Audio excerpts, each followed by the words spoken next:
ಮತ್ತೊಂದು ಕಡೆ ಕಲಬುರಗಿಯಲ್ಲಿ ಹೃದಯಾಘಾತಕ್ಕೆ 22 ವರ್ಷದ ಯುವಕ ಸಾವನ್ನಪ್ಪಿದ್ದಾನೆ. 22 ವರ್ಷದ ಯುವಕ ಮೊಹಸಿನ್ ಪಟೇಲ್ ಹೃದಯಾಘಾತಕ್ಕೆ ಬಲಿಯಾಗಿರುವಂತಹ ದುರ್ದೈವಿ. ಇನ್ನು ಮದುವೆಯಾಗಿ 3 ವಾರದಲ್ಲೇ ಈತ ಹೃದಯಾಘಾತಕ್ಕೆ ಬಲಿಯಾಗಿದ್ದಾನೆ. ಕಲಬುರಗಿಯ ಚಿಂಚೋಳಿ ತಾಲೂಕಿನ ಚಂದನಕೆರಾ ಗ್ರಾಮದಲ್ಲಿ ನಡೆದಿರುವಂತಹ ಮನಕಲುಕುವ ಘಟನೆ ಇದು. ಲಾರಿ ಚಾಲಕನಾಗಿ ಮೊಹಸಿನ್ ಪಟೇಲ್ ಕೆಲಸ ಮಾಡ್ತಾ ಇದ್ರು.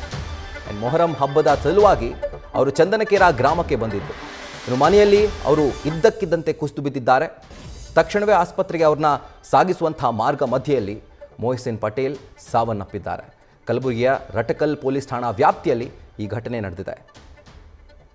ಮೊಹರಂ ಹಬ್ಬ ಅಂತ ಹೇಳಿ ಊರಿಗೆ ಹೋದಂಥ ಮೊಹಸಿನ್ ಪಟೇಲ್ ಮನೆಯಲ್ಲೇ ಕುಸಿದು ಬಿದ್ದು ಆಸ್ಪತ್ರೆಗೆ ಸಾಗಿಸುವಾಗ ಅವರು ಮಾರ್ಗ ಮಧ್ಯದಲ್ಲೇ ಸಾವನ್ನಪ್ಪಿದ್ದಾರೆ. ಇಲ್ಲೂ ನೋಡಿ, ಅಬ್ಸರ್ವ್ ಮಾಡಬೇಕಿರೋದು 22 ವರ್ಷ, ಸಾಯುವಂಥ ಏಜ್ ಏನಲ್ಲ, ಅಥವಾ ಹೃದಯ ಸಂಬಂಧಿ ಕಾಯಿಲೆ ಇರುವಂಥ ಏಜ್ ಏನಲ್ಲ. ಆದರೂ ಕೂಡ ಯಾವುದೇ ಏಜ್ ಲಿಮಿಟ್ ಇಲ್ಲದೆ ಈ ಒಂದು ಹಾರ್ಟ್ ಅಟ್ಯಾಕ್ ಜನರ ಮೇಲೆ ನೇರವಾಗಿ ಡೈರೆಕ್ಟ್ ಅಟ್ಯಾಕ್ ಮಾಡ್ತಾ ಇದೆ. ಇದರಿಂದಾಗಿ ಸಾವಿನ ಸರಣಿ ನಮ್ಮ ರಾಜ್ಯದಲ್ಲಿ ಮತ್ತೊಮ್ಮೆ ಮುಂದುವರೆದಿದೆ. ಇದು ಅತ್ಯಂತ ಕಳವಳಕಾರಿಯಾದಂಥ ಒಂದು ವಿಷಯವಾಗಿದೆ. ನ್ಯೂಸ್ ಫಸ್ಟ್ ನಿರ್ಭೀತಿಯಿಂದ ನಿಮ್ಮ ಪರವಾಗಿ.